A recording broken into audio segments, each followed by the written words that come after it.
किसी की नजर मुझ पर पड़े ना पड़े,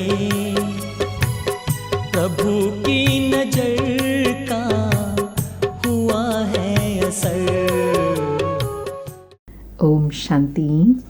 आज 10 दिसंबर 2025 के प्यारे बाप दादा के अनमोल मधुर महावाक्य हैं। आज की मुरली के सार में विशेष बाबा ने आत्मा का पाठ पक्का कराते हुए बार बार विशेष अंडरलाइन कराते कहा कि रूहानी बाप रूहानी बच्चों से बात करते हैं।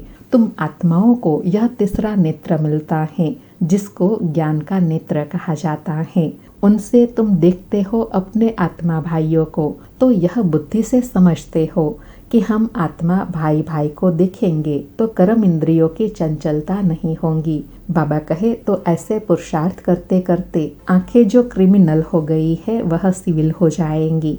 और चैरिटी बिगिंस एट होम की बहुत गुह्यता से समझाते कहा कि सदा अशरीरी स्थिति में रहना है। दूसरा क्या करता है उसमें हमारा क्या जाता है। चैरिटी बिगिंस एट होम माना पहले पहले खुद को मेहनत करनी है आत्म अभिमानी बनने की, पीछे फिर दूसरे आत्मा भाइयों को कहना है। बाबा कहे जब तुम अपने को आत्मा समझ करके आत्मा को ज्ञान देंगे ना तो तुम्हारी ज्ञान तलवार में जौहर रहेगा। फिर विशेष धारणा के लिए कहा कि अभी तुम बच्चे बाप से बेहद सुख का वर्षा लेते हो तो उसके लिए कुछ न कुछ तो सहन करना पड़ता है ना। इस समय दुख सुख निंदा स्तुति मान अपमान यह सब थोड़ा बहुत सहन करना पड़ता है। बाबा कहे जब भी कोई उल्टा सुल्टा बोलते हैं तो बाबा कहते हैं चुप रहो। जब कोई चुप कर देते हैं तो पीछे कोई गुस्सा क्या करेगा। बाबा कहे बस यही बाप सिखलाते हैं।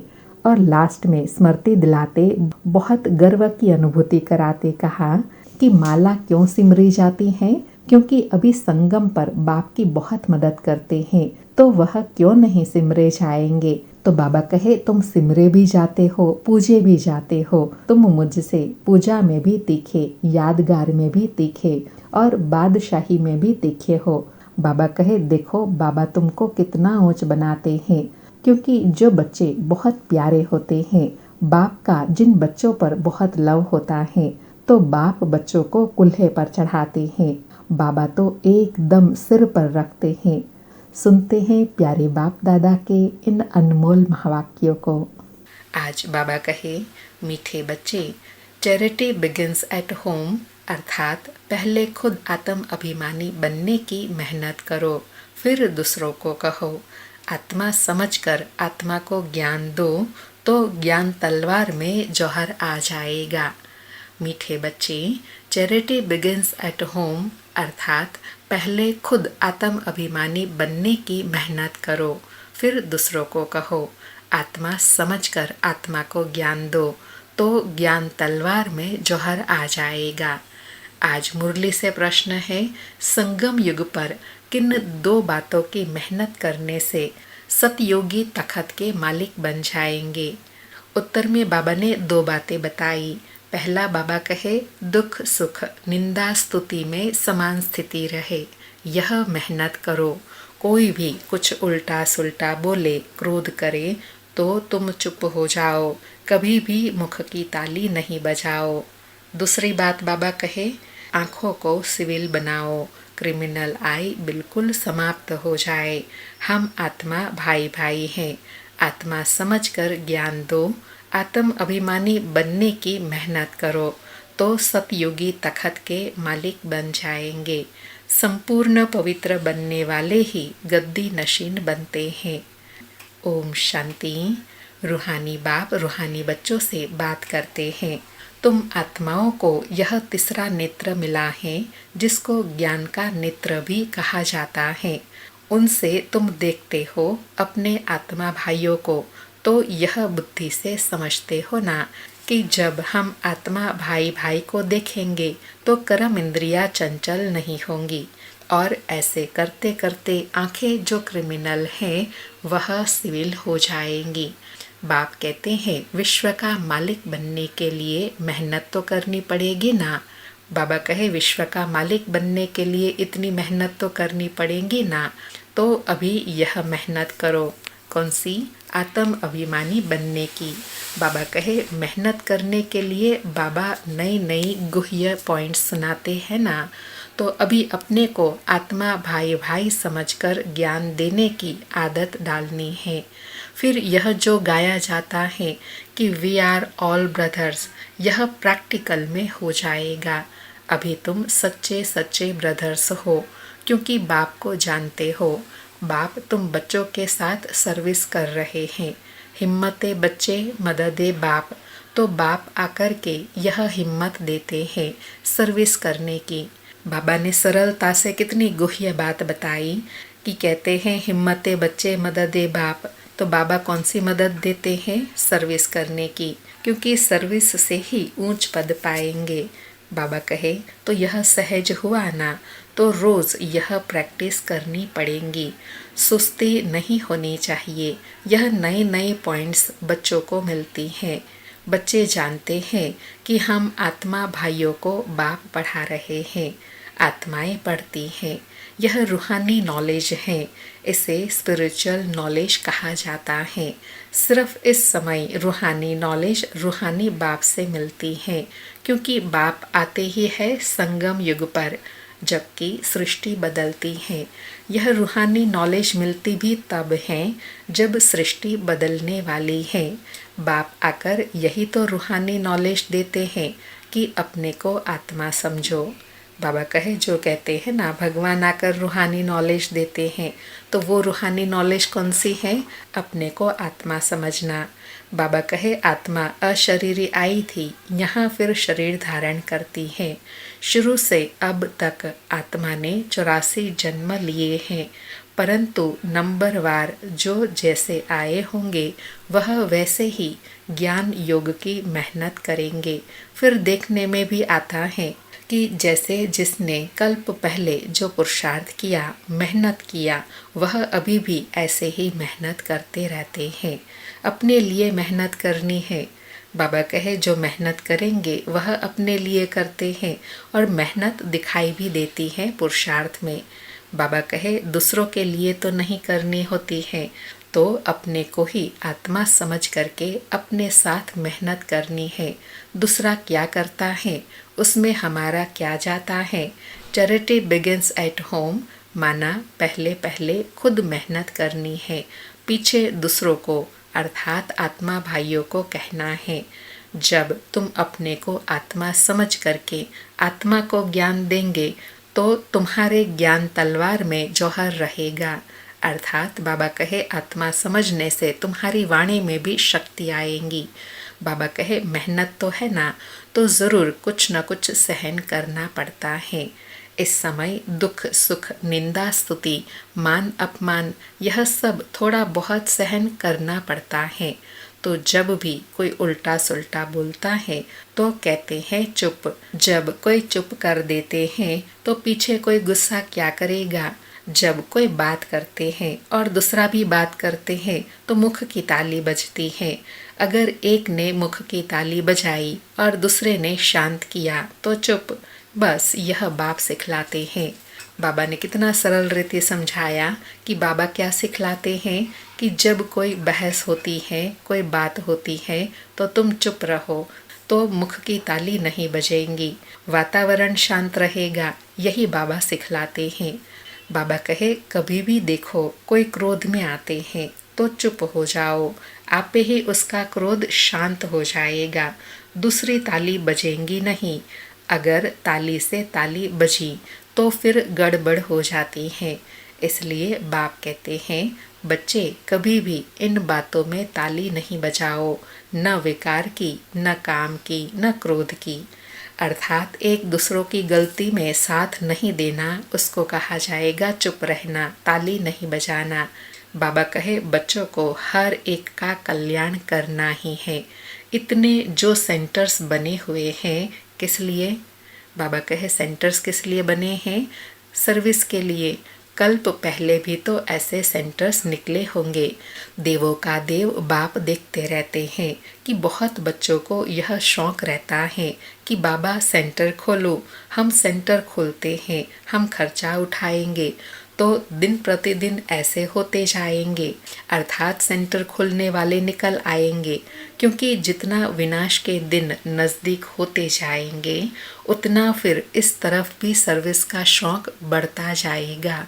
अभी बाप दादा दोनों इकट्ठे हैं, तो हर एक को देखते हैं कि क्या पुरुषार्थ करते हैं, क्या पद पाएंगे, किसका पुरुषार्थ उत्तम, किसका मध्यम, किसका कनिष्ठ है, वह तो देख रहे हैं।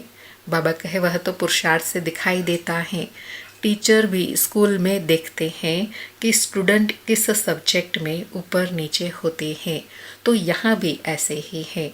कोई बच्चे अच्छी तरह से अटेंशन देते हैं तो अपने को ऊंचा समझते हैं, कोई समय फिर भूल करते हैं, याद में नहीं रहते तो अपने को कम समझते हैं। यह स्कूल है ना, बाबा कहे यह स्कूल है ना। बच्चे कहते हैं बाबा हम कभी कभी बहुत खुशी में रहते, कभी कभी खुशी कम हो जाती है। तो बाबा अभी समझाते रहते हैं कि अगर खुशी में रहना चाहते हो तो मन मना भव, अपने को आत्मा समझो और बाप को भी याद करो। बाबा कहे बच्चे कहते हैं ना बाबा कभी कभी खुशी गायब हो जाती है, तो बाबा ने खुशी में रहने की विधि बताई। मन मना भव हो जाओ, अपने को आत्मा समझो और एक बाप को याद करो। बाबा कहे सामने परमात्मा को देखो तो वो अकाल तख्त पर बैठा हुआ है, ऐसे आत्मा भाइयों की तरफ भी देखो। अपने को आत्मा समझ करके फिर आत्मा भाई से बात करो। आत्मा भाई को हम ज्ञान देते हैं, बहन नहीं, आत्मा भाई भाई आत्माओं को ज्ञान देते हैं। अगर यह आदत तुम्हारी पड़ जाएंगी तो तुम्हारी जो क्रिमिनल आई है, जो तुमको धोखा देती है, वह आहिस्ते आहिस्ते बंद हो जाएंगी। बाबा कहे दोनों प्राप्ति है। एक तो बाबा कहे आत्मा समझने से खुशी भी रहेंगी, दूसरा तुम्हारी क्रिमिनल आई भी परिवर्तन होती जाएंगी। बाबा कहे आंखें जो धोखा देती हैं वह आहिस्ते आहिस्ते बंद हो जाएंगी। आत्मा में क्या करेंगी? जब देह अभिमान आता है तब गिरते हैं। बहुत कहते हैं बाबा हमारी क्रिमिनल आई है। बाबा कहे अच्छा क्रिमिनल आई को अभी सिविल आई बनाओ। बाप ने आत्मा को दिया ही है तीसरा नेत्र, तीसरे नेत्र से देखो, अर्थात ज्ञान की दृष्टि से देखो, तो फिर तुम्हारी देह को देखने की आदत मिट जाएंगी। बाबा बच्चों को डायरेक्शन देते रहते हैं। इनको ब्रह्मा को भी ऐसे ही कहते हैं। यह बाबा भी देह में आत्मा को देखेंगे, तो इसको ही कहा जाता है रूहानी नॉलेज। आज बाबा ने स्पष्ट किया कि कहते हैं कि भगवान आकर रूहानी ज्ञान देते हैं, तो वो रूहानी ज्ञान क्या है? आत्मिक नाता रखना, आत्मिक नाते से देखना, आत्मिक नाते से बात करना। बाबा कहे देखो पद कितना ऊंच पाते हो, जबरदस्त पद हैं, तो पुरुषार्थ भी ऐसा करना चाहिए। बाप भी समझाते हैं कल्प पहले मुआफिक सबका पुरुषार्थ चलेगा। कोई राजा रानी बनेंगे, कोई प्रजा में चले जाएंगे, तो यहाँ जब बैठकर निष्ठा भी अर्थात योग करवाते हो तो अपने को आत्मा समझ करके दूसरे की भी भ्रकुटी में आत्मा को देखते रहेंगे, तो फिर उनकी सर्विस अच्छी होगी। बाबा कहे आत्मिक नाते से दूसरे को देखना, आत्मिक दृष्टि देना, यह भी एक सर्विस हुई। बाबा कहे जो देही अभिमानी होकर बैठते हैं वो आत्माओं को ही देखते हैं। इसकी खूब प्रैक्टिस करो। अरे बाबा कहे अरे ऊंच पद पाना है तो कुछ तो मेहनत करेंगे ना। तो अभी आत्माओं के लिए यही मेहनत है। यह रूहानी नॉलेज एक ही दफ़ा मिलती है, अर्थात एक ही बार मिलती है और कभी भी नहीं मिलेंगी, न कलयुग में न सतयुग में, सिर्फ संगम युग में, सो भी ब्राह्मणों को। बाबा कहे यह रूहानी नॉलेज सिर्फ संगम पर मिलती है ब्राह्मणों को। यह पक्का याद कर लो, जब ब्राह्मण बनेंगे तब देवता बनेंगे, ब्राह्मण नहीं बने तो फिर देवता कैसे बनेंगे। इस संगम युग में ही यह मेहनत करते हैं और कोई इसमें यह नहीं कहेंगे कि अपने को आत्मा, दूसरे को भी आत्मा समझ उनको ज्ञान दो। बाबा कहे यह कोई भी नहीं सिखाता सिवाय शिव बाबा के। बाप जो समझाते हैं उस पर विचार सागर मंथन करो, जज करो कि क्या यह ठीक है, हमारे फायदे की बात है। हमको आदत पड़ जाएंगी कि बाप की जो शिक्षा है सो आत्मा भाइयों को देना है, फीमेल को भी देना है तो मेल को भी देना है, देना तो आत्मा को ही है। बाबा कहे चाहे मेल हो चाहे फीमेल हो, ज्ञान तो आत्मा को देना है ना। आत्मा ही मेल फीमेल बनी है, भाई बहन बनी है। बाप कहते हैं मैं तुम बच्चों को ज्ञान देता हूँ, मैं बच्चों की तरफ आत्माओं को देखता हूँ और आत्माएं भी समझती हैं कि हमारा परमात्मा जो बाप है वह ज्ञान देते हैं, तो इसको कहेंगे यह रूहानी अभिमानी। बाबा ने और स्पष्ट किया कि यह रूहानी ज्ञान है और रूहानी अभिमानी का भावार्थ बताया कि आत्मिक भान रहे, यह है रूहानी अभिमानी। इसको ही कहा जाता है स्पिरिचुअल ज्ञान की लेन देन आत्मा की परमात्मा के साथ। तो यह बाप शिक्षा देते हैं कि जब भी कोई विजिटर आदि आते हैं तो भी अपने को आत्मा समझ आत्मा को बाप का परिचय देना है। आत्मा में ज्ञान है, शरीर में नहीं है, तो उसको भी आत्मा समझ करके ही ज्ञान देना है। इससे उनको भी अच्छा लगेगा। बाबा और स्पष्ट करते जा रहे हैं, कहे जितना आत्मिक स्थिति में रहकर दूसरों को समझाएंगे तो समझने वाले को भी अच्छा लगेगा। बाबा कहे जैसे कि यह जौहर है तुम्हारे मुख में, इस ज्ञान तलवार में जौहर भर जाएगा। क्योंकि देही अभिमानी होते हो ना, तो यह भी प्रैक्टिस करके देखो। बाप कहते हैं जज करो, यह ठीक है। बाबा कहे प्रैक्टिस करो और उसका रिजल्ट देखो। आत्मिक स्थिति में रहने से स्वयं पर क्या इफेक्ट पड़ता है और सामने वाले जिसको समझाते हैं उस पर क्या इफेक्ट पड़ता है, उसको देखो और जज करो। बाबा कहे और बच्चों के लिए भी यह कोई नई बात नहीं है, क्योंकि बाप समझाते ही सहज करके हैं। चक्र लगाया, अब नाटक पूरा होता है, अभी बाप की याद में रहते हैं। तमो प्रधान से सतो प्रधान बन, सतो प्रधान दुनिया का मालिक बनते हैं। फिर ऐसे ही सीढ़ी उतरते हैं।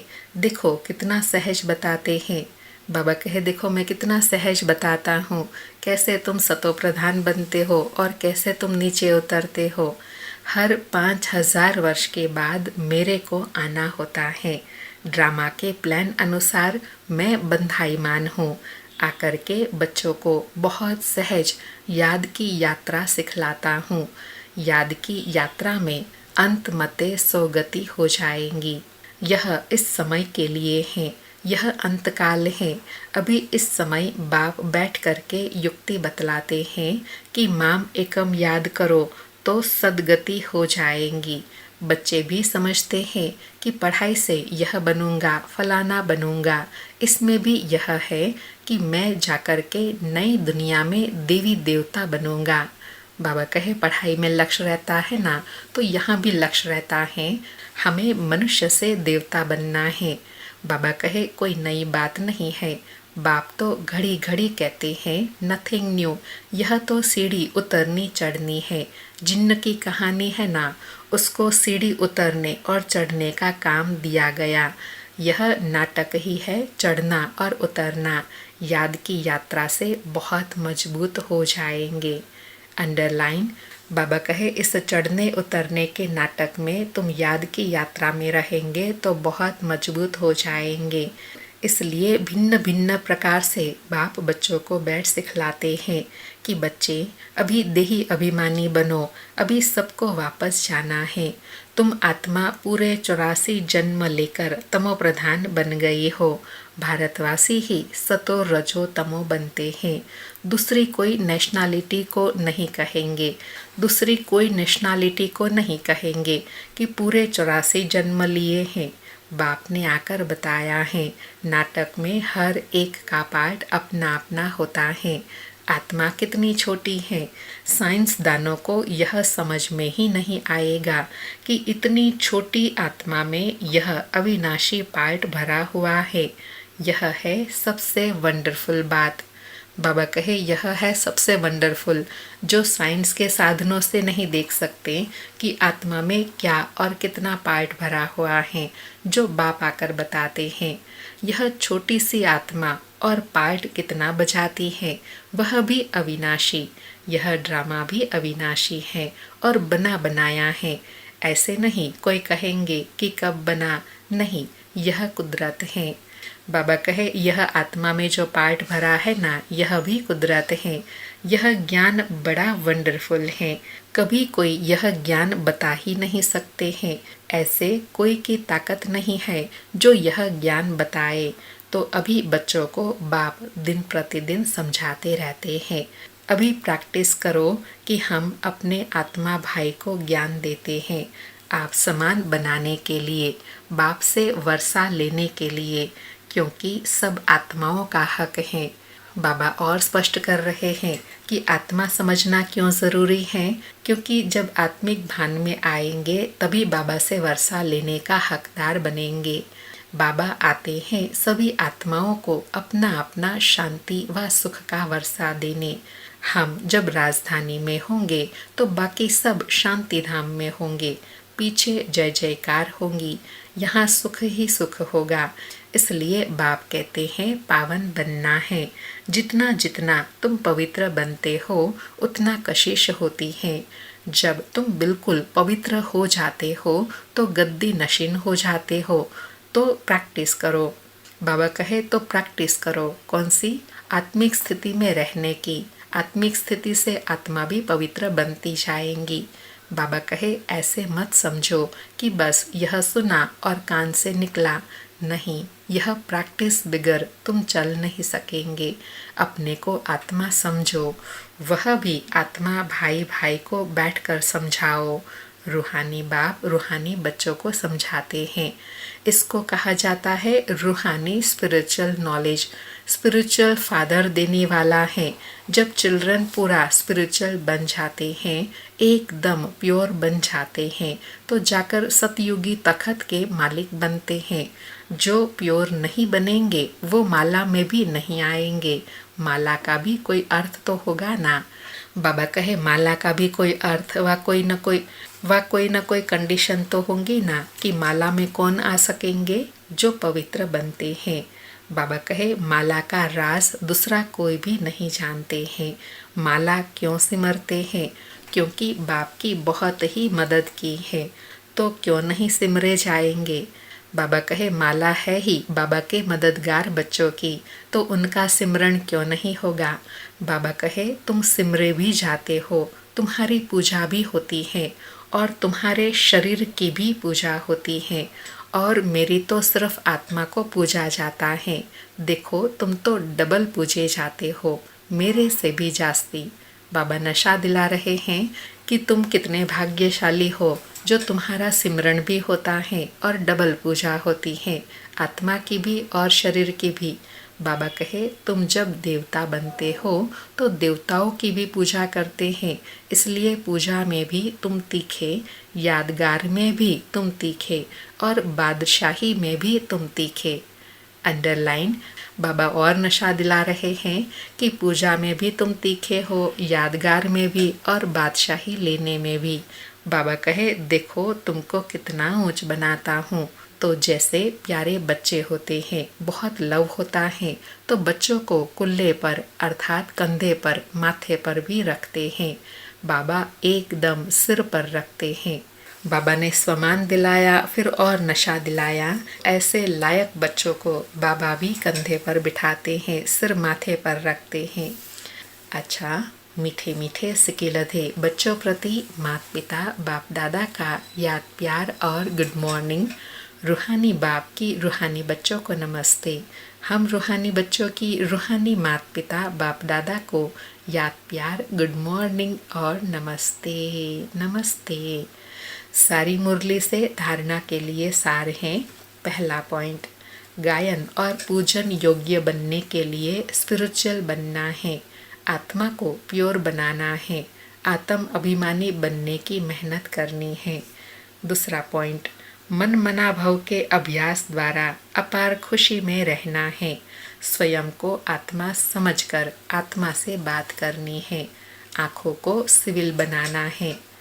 आज बाबा ने वरदान दिया, मास्टर रचयिता के स्टेज द्वारा आपदाओं में भी मनोरंजन का अनुभव करने वाले संपूर्ण योगी भव। मास्टर रचयिता के स्टेज द्वारा आपदाओं में भी मनोरंजन का अनुभव करने वाले संपूर्ण योगी भव।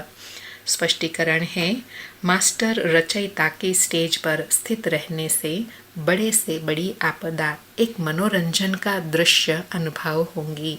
जैसे महाविनाश की आपदा को भी स्वर्ग के गेट खुलने का साधन बताते हैं, ऐसे किसी भी प्रकार की छोटी बड़ी समस्या व आपदा मनोरंजन का रूप दिखाई दे। हाय हाय के बजाय ओहो शब्द निकले, दुख भी सुख के रूप में अनुभव हो। दुख सुख की नॉलेज होते हुए भी उसके प्रभाव में न आए। दुख को भी बलिहारी, सुख के दिन आने की समझे, तब कहेंगे संपूर्ण योगी। बाबा कहे संपूर्ण योगी किसको कहेंगे? जो कैसी भी परिस्थिति हो उस परिस्थिति का रूप बदल दे और उसके लिए बाबा कहे सदा स्वमान रहे, मैं मास्टर रचयिता हूँ। आज का स्लोगन है, दिल तखत को छोड़ साधारण संकल्प करना अर्थात धरनी में पांव रखना। दिल तखत को छोड़ साधारण संकल्प करना अर्थात धरनी में पांव रखना। आज के अव्यक्त इशारे हैं, अब संपन्न व कर्मातीत बनने की धुन लगाओ। आज बाबा कहे, कर्म करते तन का भी हल्कापन, मन की स्थिति में भी हल्कापन। कर्म की रिजल्ट मन को खींच न ले। जितना ही कार्य बढ़ता जाए उतना ही हल्कापन भी बढ़ता जाए। कर्म अपनी तरफ आकर्षित न करे, लेकिन मालिक होकर कर्म कराने वाला करा रहा है और करने वाले निमित्त बनकर कर रहे हैं। यह अभ्यास बढ़ाओ तो संपन्न कर्मातीत सहज ही बन जाएंगे। अच्छा, ओम शांति। शुक्रिया बाबा, शुक्रिया।